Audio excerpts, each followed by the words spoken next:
Hello students, आज हम कक्षा 10वीं का रिवीजन पार्ट 2 देख रहे हैं।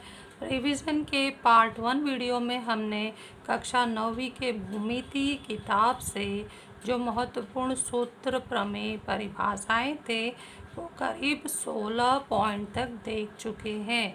अब ऐसा नहीं है कि वो पूरे किताब का जो प्रमेय, सूत्र, परिभाषा है बस 16 तक सीमित है। बहुत सारे कुछ कक्षा 9वीं के भूमिति की किताब में है जो कक्षा 10वीं के लिए बहुत ही महत्वपूर्ण है। अतः हमें आगे भी पढ़ना बहुत ज़रूरी है। तो उसके आगे का भाग मैं शुरू कर रही हूँ 17वें पॉइंट से। तो आपको भी अपने फेयर नोटबुक में 17वें पॉइंट से काउंट करना है। अब तक हमने पार्ट 3 तक के महत्वपूर्ण परिभाषाएं देख ली हैं। उसके ही कुछ भाग जो बचे हैं वो हम कंटिन्यू कर रहे हैं। उसके बाद सीधे पार्ट 5 के महत्वपूर्ण गुणधर्म, सूत्र और प्रमेय पर जाएंगे। तो अब हम 17वें मुद्दे पर क्या देखते हैं कि किसी त्रिभुज के 45, 45, 90 माप वाले त्रिभुज के गुणधर्म। इससे पहले हमने 30, 60, 90 वाले त्रिभुज के गुणधर्म देखे थे।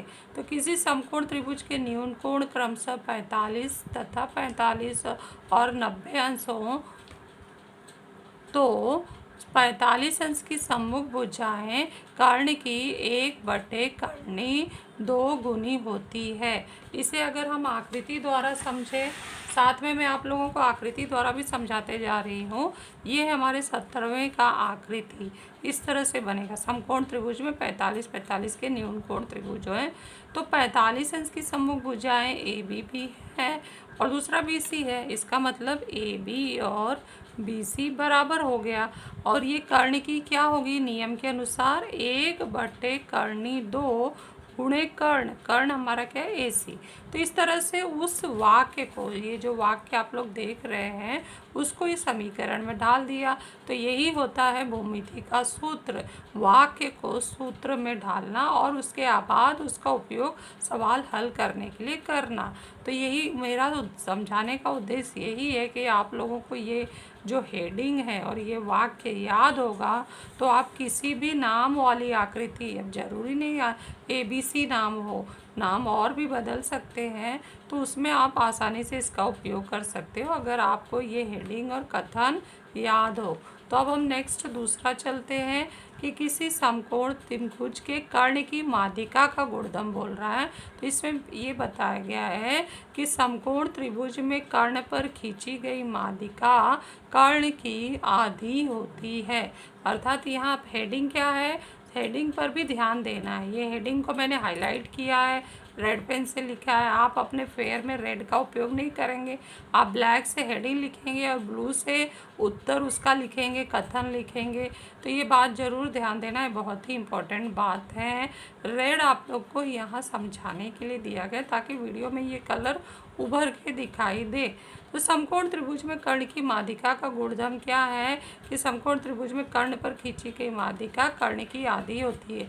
ये सब कुछ हम 9th में कृति द्वारा भी किए हैं और प्रमेय द्वारा भी सिद्ध किए हैं। तो यहाँ मैं आप सिद्ध नहीं करूँगी, इसको याद करवाने के लिए हेडिंग और कथन दे रही हूँ कि याद रखो और इसको समझो कि आकृति बनाकर तुम इसका समीकरण कैसे बनाओगे।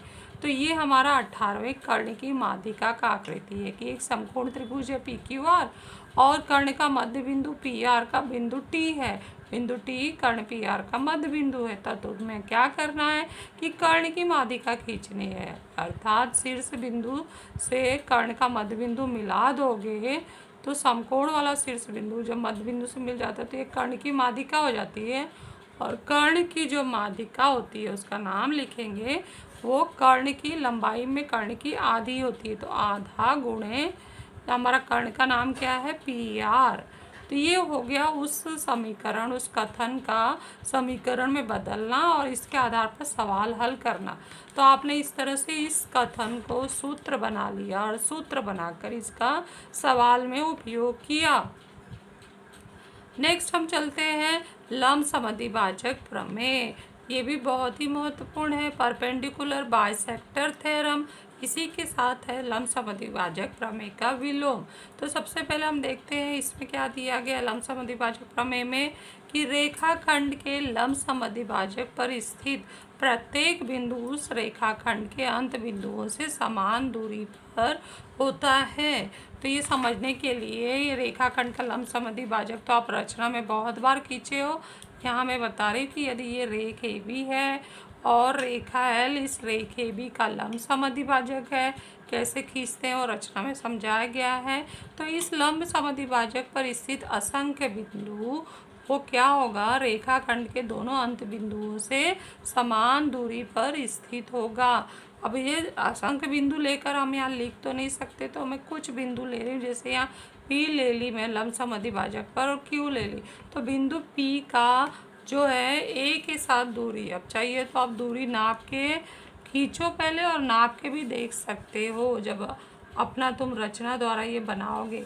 तो ये कैसी दूरियां होगी, समान होगी, ये जरूर समान आती है, 9th में हम विधि द्वारा समझ चुके हैं। और अगर बिंदु Q लंब समद्विभाजक पर स्थित है तो AQ बराबर QB होगा।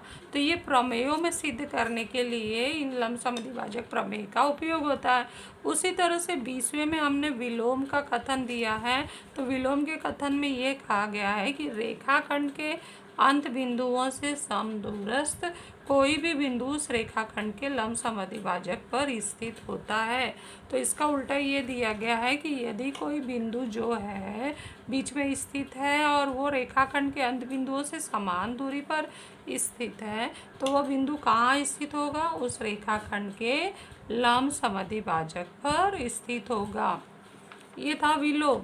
अब हम नेक्स्ट चलते हैं कोण समद्विभाजक का प्रमेय, एंगल बाइसेक्टर थ्योरम।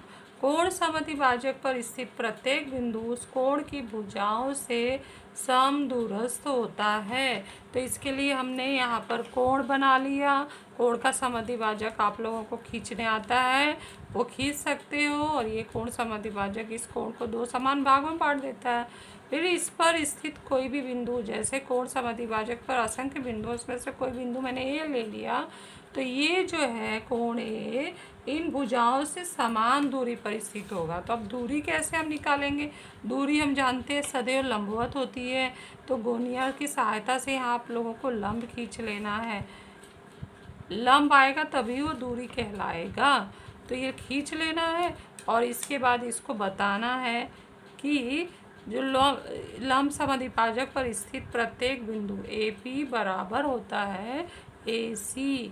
ये कब होता है, जब कोई बिंदु कोण समद्विभाजक पर स्थित है।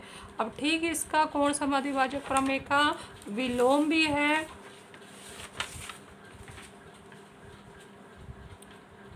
कोण की भुजाओं से समान दूरी पर स्थित प्रत्येक बिंदु उस कोण की समद्विभाजक पर स्थित होता है। अर्थात ये कह रहा है कि कोण की भुजाओं से समान दूरी पर स्थित, यानी कोण हम खींचे हैं और उसके मध्य में कोई बिंदु है और वो ऐसे है कि वो कोण की भुजाओं से समान दूरी पर है, तो वो बिंदु कहाँ होना चाहिए, उस कोण के समद्विभाजक पर होना चाहिए। जैसे यहाँ कोई बिंदु है और अगर AP बराबर AC पहले से दिया, तो हम कहेंगे बिंदु A कहाँ है, कोण PQR के समद्विभाजक पर स्थित है। अब हम आगे नेक्स्ट चलते हैं। नेक्स्ट हमारा है त्रिभुज के भुजाओं का असमानता का गुणधर्म। त्रिभुज में हम जानते हैं 3 भुजाएं होती हैं। तो यदि त्रिभुज की 2 भुजाओं में एक भुजा तो दूसरी भुजा से बड़ी है, तो बड़ी भुजा का सम्मुख कोण छोटी भुजा के सम्मुख कोण से बड़ा होता है। तो ये हम देखते हैं आकृति में यहाँ पर दिया गया है कि त्रिभुज की भुजाओं में असमानता का गुणधर्म में यदि हम देख रहे हैं कि जो ये AB है ना, AB भुजा छोटी है AC से, तो हम क्या कहेंगे कि जो बड़ी भुजा का सम्मुख कोण है, सामने वाला कोण कौन सा है, कोण B। इसलिए कोण B जो हो जाएगा वो कैसा हो जाएगा, बड़ी भुजा है तो उसके सामने वाली कोण छोटी भुजा के सामने वाली छोटी भुजा के सामने वाली कोण कौन सी है, कोण C है। तो बड़ी भुजा का सम्मुख कोण छोटी भुजा के सम्मुख कोण से सदैव बड़ा होता है। तो कोण B बड़ा हो जाएगा कोण C से। ये है त्रिभुज के भुजाओं का असमानता का गुणधर्म। अब त्रिभुज के कोणों के असमानता का गुणधर्म। त्रिभुज के किन्हीं दो कोणों के माप असमान हो तो बड़े कोण का सम्मुख भुजा छोटे कोण की सम्मुख भुजा से बड़ी होती है। तो ठीक इसी का उल्टा है, त्रिभुज के कोणों का दिया गया है। इसको भी हम डायग्राम से समझ लेते हैं कि अगर त्रिभुज हमें दिया गया है और उसमें से एक कोण बड़ा है, जैसे कोण बी बड़ा है कोण सी से, तो कोण बी के जो सामने वाली भुजा है, कौन सा नाम है उसका, ए सी है। ए सी जो है वो बड़ी होगी, कोण सी छोटा कोण है, तो उसके सामने वाली भुजा कौन सी है, ए बी है। ये सामने वाली भुजा, ये बड़े कोण की सम्मुख भुजा सदैव छोटे कोण की सम्मुख भुजा से बड़ी होगी। तो इस कथनों को देख रहे हो ना कि कैसे हम डायग्राम का उपयोग करके समीकरण में बदल रहे हैं और इसी के आधार पर भूमिति के सवाल किए जाते हैं। तो इसी तरह से मैं आपको प्रमेय भी पढ़कर बता रही हूँ और उसको दोबारा समझा भी रही हूँ कि कैसे समीकरण बनाया जाता है। तो ये हमारा 17 से लेके 24 तक के कुछ महत्वपूर्ण पॉइंट्स जो है प्रमेय गुणधर्म के रूप में समझा दी हूँ। इसका स्क्रीनशॉट लेकर अच्छे से फेयर में लिख लीजिए। अब हम अगले पेज पर चलते हैं, आगे का हम देखते हैं।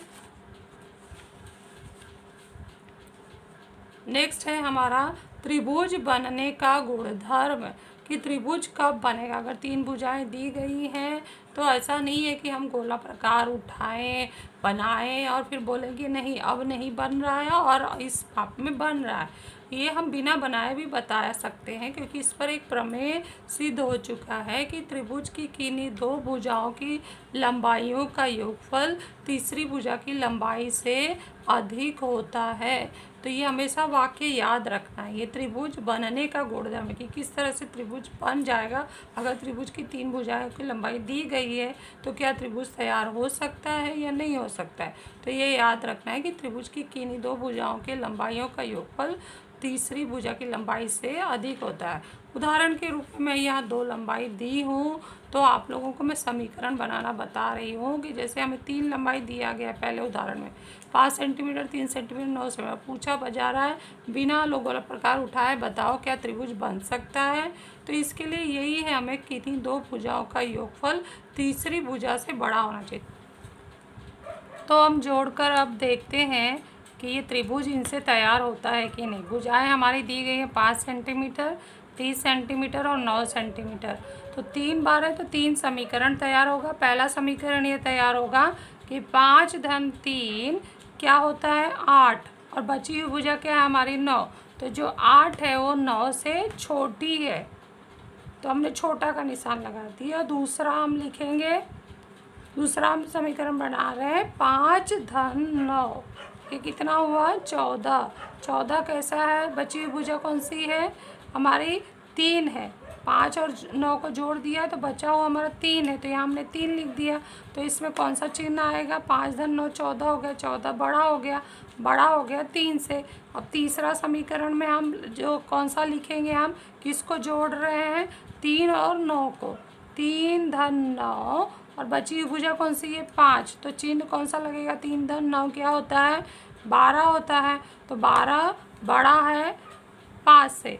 लेकिन किसी भी त्रिभुज बनने के लिए तीनों समीकरण हमारे बड़े होने चाहिए। किन्हीं दो भुजाओं का योगफल तीसरी भुजा से बड़ी होनी चाहिए। तो इसमें से हमारा जो एक समीकरण है वो छोटा हो गया, बाकी दो कथन के अनुसार सही है। तो इसलिए हम ये कह सकते हैं कि यहाँ इन भुजाओं से त्रिभुज नहीं बन सकता है। तो ये हमने लिख दिया बिना गोला प्रकार उठाए। हम जान गए कि हम जब भी गोला प्रकार से त्रिभुज बनाने जाएंगे इस माप का तैयार नहीं होगा। अब नेक्स्ट जो उदाहरण 2 है वो आप लोगों को होमवर्क दिया जा रहा है।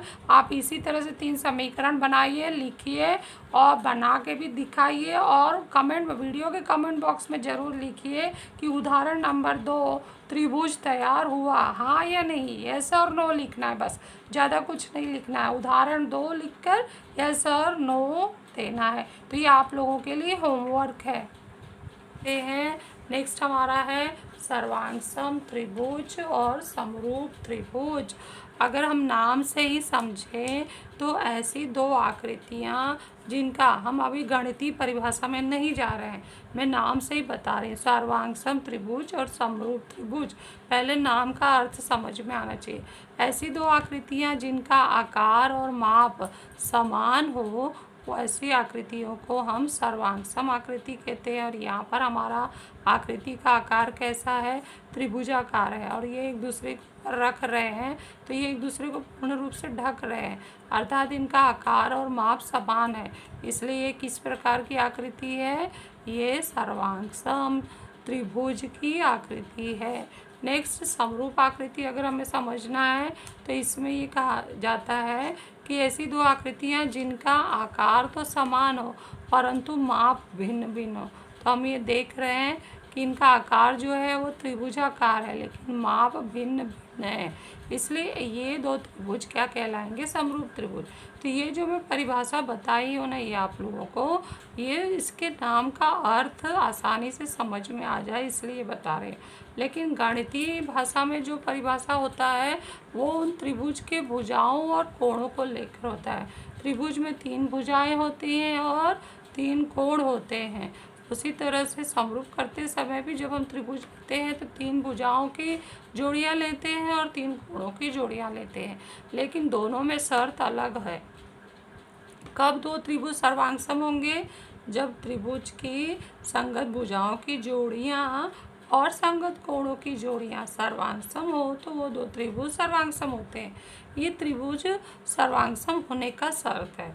तो समरूप त्रिभुज कब होते हैं, यदि दो त्रिभुज की सभी भुजाएं समानुपात में हो तथा सभी कोणों की जोड़ियां सर्वांगसम हो तो वे त्रिभुज समरूप होते हैं। ध्यान देना, कोणों वाली जोड़ियां ये वाला शर्त जो है वो समान है, लेकिन भुजाओं वाला जोड़ियों का शर्त यहाँ सर्वांगसम है और यहाँ समानुपात। यही भिन्नता है सर्वांगसम त्रिभुज और समरूप त्रिभुज में।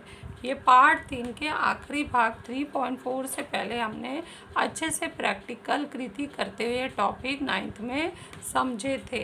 अब अगर इसको गणितीय रूप में लिखना है ये दो शर्तों को, तो यहाँ दिया गया है कि समरूप त्रिभुज के दो महत्वपूर्ण शर्त कैसे लिखते हैं और क्या है वो। दो त्रिभुज यदि समरूप हैं तो उनके संगत कोणियों की जोड़ियाँ सर्वांगसम होती है और उनके संगत भुजाओं की जोड़ियाँ समानुपात में होती हैं।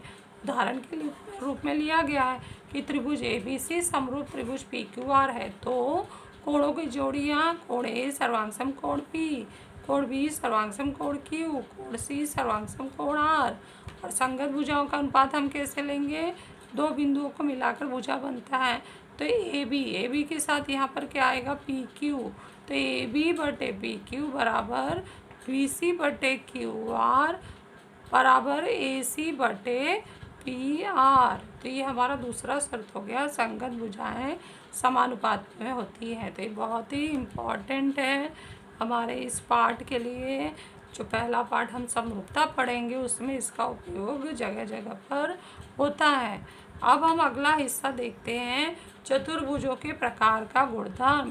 पार्ट 3 हमारा यहाँ एंड हुआ है ज्योमेट्री का कक्षा 9वीं का, और यहाँ से पार्ट 5 शुरू हुआ है। पार्ट 5 पूरा चतुर्भुजों पर आधारित है और चतुर्भुज का अधिकतर हिस्सा हम कृति द्वारा कक्षा 8वीं में समझ लिए हैं। तो इसीलिए जो चतुर्भुजों के प्रकार और गुणधर्म है, क्योंकि मैं 8वीं में अच्छे से कृति द्वारा आप लोगों को समझा चुकी हूँ, तो वो आप लोगों को क्या करना है, ये इसी का जो मैं वीडियो कक्षा 9वीं के लिए कक्षा के 8वीं के गणित का जो वीडियो बनाई हूँ उसका लिंक डिस्क्रिप्शन बॉक्स में दे दूँगी, वहाँ से देख लेना, या आपके ग्रुप में भी ये वीडियो भेजा जाएगा।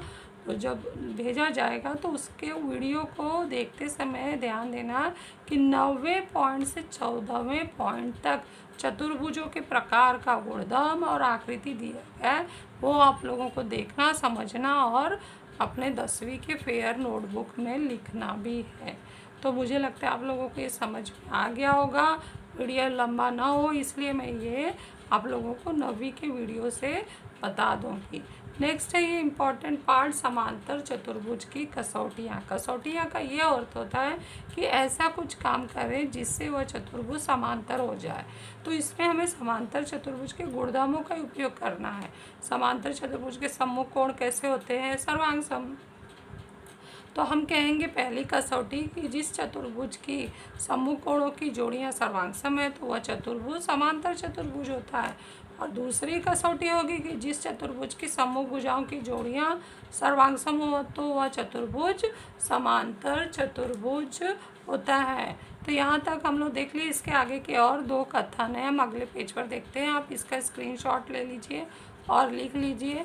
तो नेक्स्ट हम चलते हैं समांतर चतुर्भुज की कसौटियाँ का तीसरा भाग।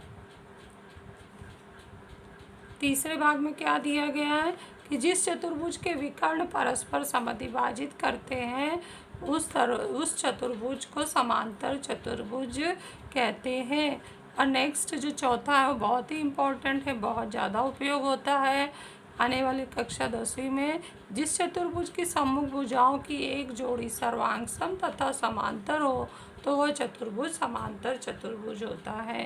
तो ये समांतर चतुर्भुज की 4 कसौटियाँ आपको ज़रूर याद रखना है। नेक्स्ट हमने चतुर्भुजों के प्रकार में समलंब चतुर्भुज पढ़े थे। अब हम कक्षा 9वीं में एक और प्रकार आ गया है, समद्विबाहु समलंब चतुर्भुज। तो ये क्या है हम देख रहे हैं, समलंब चतुर्भुज बना हुआ है, इसकी से एक भुजा की जोड़ी समांतर है और ये जो जोड़ी है वह असमांतर है। यदि असमांतर भुजाओं की लंबाइयाँ समान हो जाए तो ये समद्विबाहु समलंब चतुर्भुज बन जाता है। जो यहाँ लिखा है, जिस समलंब चतुर्भुज की असमांतर भुजाओं की एक जोड़ी सर्वांग सम हो तो वह चतुर्भुज समद्विबाहु समलंब चतुर्भुज होता है। किसी भी समलंब चतुर्भुज की असमांतर भुजाओं के मध्य बिंदुओं को मिलाने वाली रेखाखंड उस समलंब चतुर्भुज की माध्यिका कहलाती है।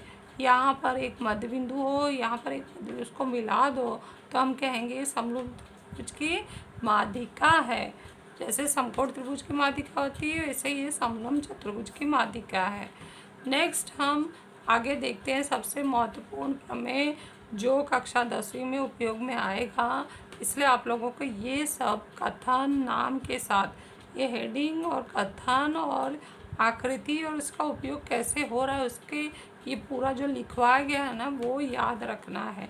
तो नेक्स्ट हमारा है त्रिभुज की दो भुजाओं के मध्य बिंदुओं का प्रमेय, theorem of mid points of the two sides of the triangle.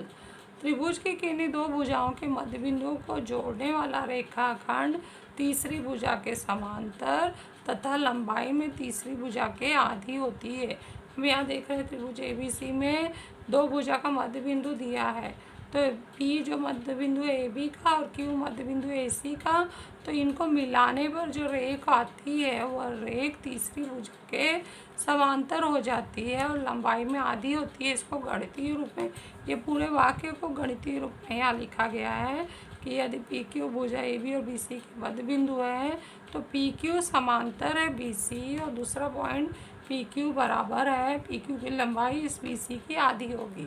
तो बच्चों यहाँ तक हमने पार्ट 5 के सारे महत्वपूर्ण सूत्र, प्रमेय, गुणधर्म, परिभाषाएं समझ लिए हैं। आप इसका स्क्रीनशॉट ले लीजिए और रोज़ मुझे 5-5 के सेट में अपना पॉइंट्स बना लीजिए और ओरल टेस्ट भेजते रहिए। Thank you.